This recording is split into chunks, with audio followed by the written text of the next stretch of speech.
Everyone's had that moment in their life when, they just trip all of a sudden and they're wondering, oh, what could have been the cause? And then they come to find out that it was a result of their carelessness and them tying their shoes, and they find out they only tripped. The only reason they tripped was because their shoes weren't properly tied. I'm here today to make sure that the same situation that damn near everyone on earth has lived doesn't happen to you. So I believe the first things I'd like to address is, for one, I probably have one of the best insights into this problem, as for the longest time that I can remember, during my younger days, I would literally be struggle tremendously when I was trying to learn this skill.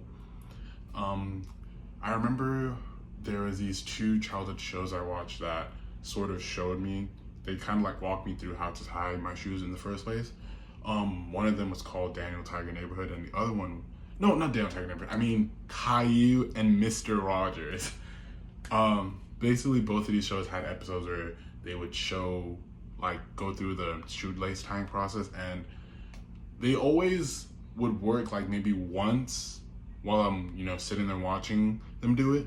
But immediately, whenever I'm put in a scenario where I'm not anywhere near TV, on playground, shoe came undone, and then it's oh, I can't tie them anymore.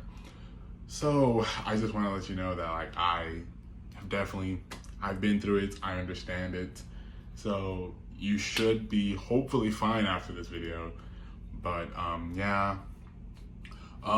Before we get into the steps of this method of shoelace tying I'm going to inform you on, we need to make certain that you have the proper prep needed for, the shoelace tying method I'm going to show you. Because if these boxes aren't checked off, you will run into many other rise of problems that will come after if, these issues aren't settled before you even begin tying your shoes. For number one, you need to make sure that your shoelaces are the proper size for your feet, because if they aren't, then you're going to run into problems such as, if it's too small, you won't be able to won't be able to get into the foot. And if they're too big, then you're just going to have all that space wiggling around, and unless you're tying the shoelace really, really tight, that's going to rise another problem. If that's all checked off, then the next thing of prep you need to make sure is that you have your shoes properly laced. Now, properly laced, it's essentially when you have your laces and they've gone through the holes running up your shoe. I have a visual aid for you, so hold on, let me get that real quick. Wait. The properly laced, it should look something like this, as you can see here, right? Where the lace is going through each and every one of these holes. And then you should be left off with just two laces that are left straggling like this. These are what you're going to be tying.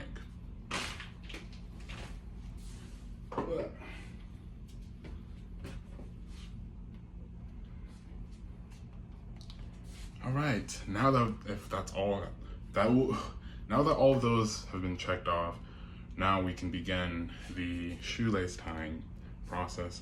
And the method in which I'll be showing you today of shoelace tying is called the surgeon's knot shoelace.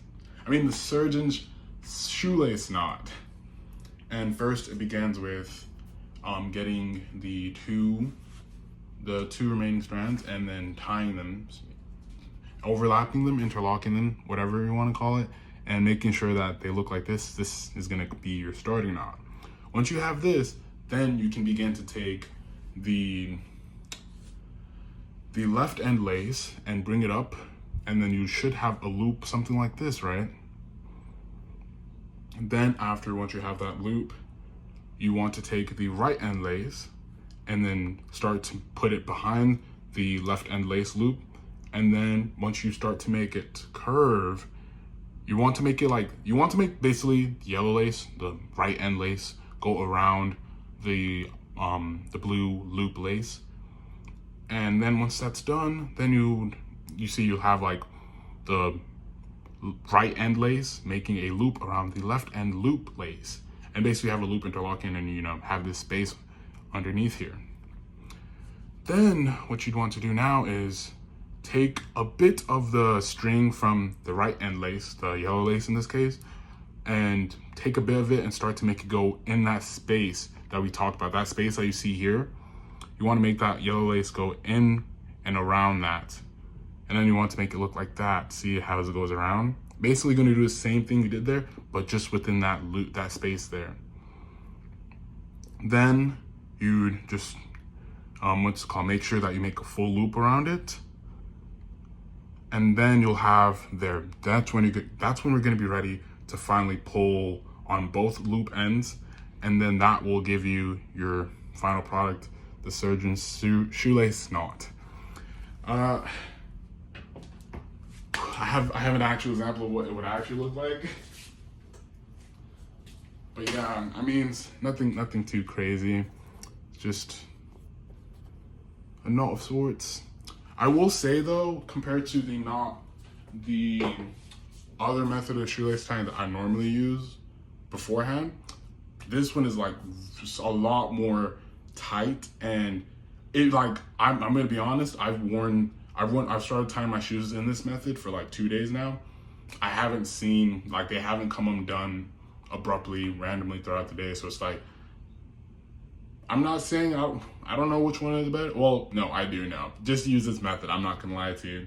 But yeah, that's literally it. Thank you for watching my video. Hopefully this helped you a lot.